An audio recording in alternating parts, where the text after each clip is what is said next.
여러분 안녕하십니까? 요한계시록 10분 강해 227번째 시간입니다. 오늘은 계시록 14장의 29번째 강해로 셋째 천사의 기별 시리즈 세 번째 시간 짐승의 표라는 주제로 하나님의 말씀을 깊이 상고하시겠습니다. 계시록 14장 9절 또 다른 천사 곧 셋째가 그 뒤를 따라 큰 음성으로 가로되 만일 누구든지 짐승과 그의 우상에게 경배하고 이마에나 손에 표를 받으면 그도 하나님의 진노의 포도주를 마시리니. 하나님께서 이 세상에 마지막 경고를 보내시는 대상에는 모든 사람들이 다 포함됩니다. 마지막 때의 세계를 사실상 지배하는 이 짐승의 사상과 제도와 그 영향권에서 스스로 벗어날 수 있는 사람들은 아무도 없게 될 것입니다. 그러나 이 세 천사가 경고하는 메시지를 듣고 의의 편에 서기로 결심하는 성도들만 하늘의 보호를 받는 대상이 될 것입니다. 계시록 13장 16절 저가 모든 자, 곧 작은 자나 큰 자나 부자나 빈궁한 자나 자유한 자나 종들로 그 오른손에나 이마에 표를 받게 하고. 마지막 때에 온 세상은 사탄이 그의 능력과 부자와 큰 권세를 준 정치, 종교의 연합 세력의 수장인 교황권과 이를 적극 밀어주는 미국의 타락한 개신교 세력의 영향 아래 들어갈 것이며, 결국 하나님의 창조의 표인 안식일을 변개한 일요일 휴무와 일요 예배로 전 세계적인 통일 종교를 만들게 될 것입니다. 이는 단지 어느 요일에 예배하느냐 하는 날짜의 문제가 아닙니다. 이 세력이 짜놓은 사상과 문화와 사회 및 경제 제도 등 모든 프레임에 속한 사람들이 자연스럽게 하나가 된 것을 나타내는 표가 그들이 만들고 통합 종교의 예배일로 정한 일요일 휴무와 일요일 예배이기 때문입니다. 그러나 성경이 분명히 밝히 가리키는 진리는 명확합니다. 먼저 중요한 진리는 참된 경배의 대상인 창조주의 인이 찍혀있는 안식일이 그분이 만드신 시간 속의 성소라는 진리입니다. 전능하신 분이 정하신 대로 이날에 피조물인 사람들이 창조주께 경배할 것이냐, 아니면 인간이 만든 날로서 아무런 성경적 근거가 없음에도 인간의 권위에 굴복하여 일요일을 예배일로 인정하고 따르느냐 하는 문제입니다. 이것은 인간들, 즉 교황권에게 충성하는 표가 되는 것입니다. 계시록 4장 11절 우리 주 하나님이여 영광과 존귀와 능력을 받으시는 것이 합당하오니 주께서 만물을 지으신지라. 만물이 주의 뜻대로 있었고 또 지으심을 받았나이다 하더라.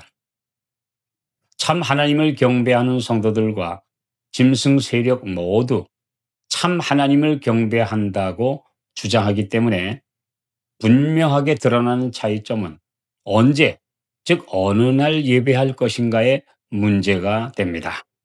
그렇기 때문에 하나님께서는 엿새 동안 지구를 창조하신 후 일곱째 날, 즉 제7일 안식일을 창조주를 예배하는 날로 삼으신 것입니다.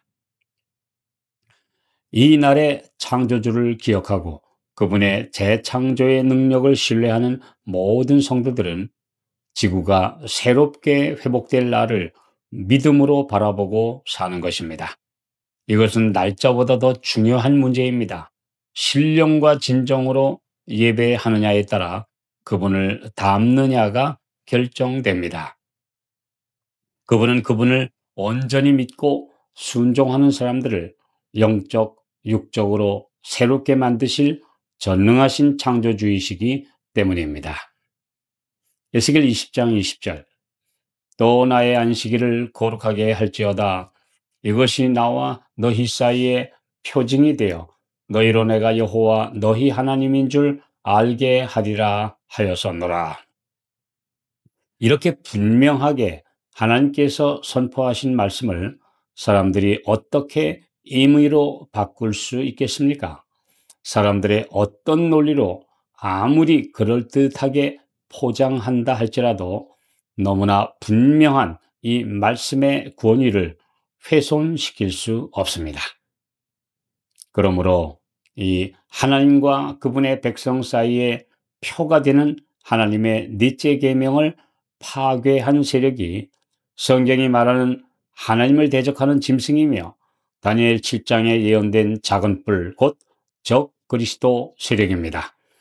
결국 종교연합이 이루어지고 세계정부 운동이 본격화됨에 따라 성경에 없는 일요일 예배를 지키도록 강제하는 법을 각 나라 의회와 정부가 만들어 국민들에게 강요할 때 그대로 따르는 것은 이 짐승 세력에게 복종하는 표가 되는 것입니다.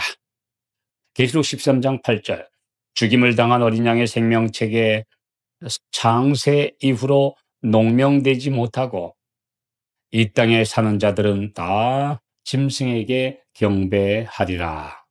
이 말씀은 이 땅에 사는 모든 사람들에게 주일 중 첫째 날인 일요일에 일을 쉬고 그날을 거룩하게 구별하도록 하는 강제적 법령이 제정되어 그대로 실행될 것이라는 것을 예언하고 있습니다. 그러므로 그때에는 어느 권위에 굴복하고 따를 것인지 한 편을 선택해야만 합니다. 그때가 되면 세상에는 오직 두 그룹만이 존재하게 될 것입니다. 지금은 소속과 정체가 하나님의 진리교회인지 아니면 적그리스도 편인지 불분명한 많은 종교단체와 개인들이 있지만 그때에는 선명하게 보이게 될 것입니다. 창조주 하나님을 경배하는 표와 사람이 만든 가짜 예배일로 색깔이 드러나 양편의 깃발 아래 모이는 사람들이 드러날 것이기 때문입니다. 다니엘 3장 5절 6절 너희는 모든 악기 소리를 들을 때 엎드려 느부갓네살 왕에 세운 금 신상에게 절하라. 누구든지 엎드려 절하지 아니하는 자는 즉시 극렬히 타는 풀무에 던져 넣으리라. 바벨론 제국에서 이날 수많은 청중들 중에 금 신상에게 절하지 아니한 히브리 사람들, 곧 다니엘의 친구 세 젊은이들이 있었듯이 마지막 강제 법령이 반포될 때 하나님의 신실한 백성들만 이에 굴복하지 않을 것입니다. 이들이 바로 예언된 남은 자손입니다. 이때 중립은 있을 수 없습니다. 오직 절하느냐 아니면 목숨을 버려서라도 하나님의 계명에 충성하느냐의 갈림길만 있을 뿐입니다. 경제적, 사회적 압력에 모든 사람이 굴복하게 될 것이며 계시록 13장 4절 누가 능히 이로 더불어 싸우리오라며 저항을 포기하고 따를 수밖에 없게 될 것입니다. 그러나 오직 하나님만 신뢰하는 성도들은 궁핍과 핍박과 죽음을 각오하고 원칙에 굳게 설 것이며 온 세상이 다 받는 짐승의 표가 아니라 하나님의 인을 받게 될 것입니다. 이 땅의 일시적인 삶에 목이 매여 사탄의 검은 깃발 아래로 끌려갈 것인가? 아니면 임마누엘의 피 묻은 깃발 아래 순교의 결심으로 모이느냐에 따라 모든 신자들, 특히 나아가서 모든 인류의 운명이 결정될 것입니다.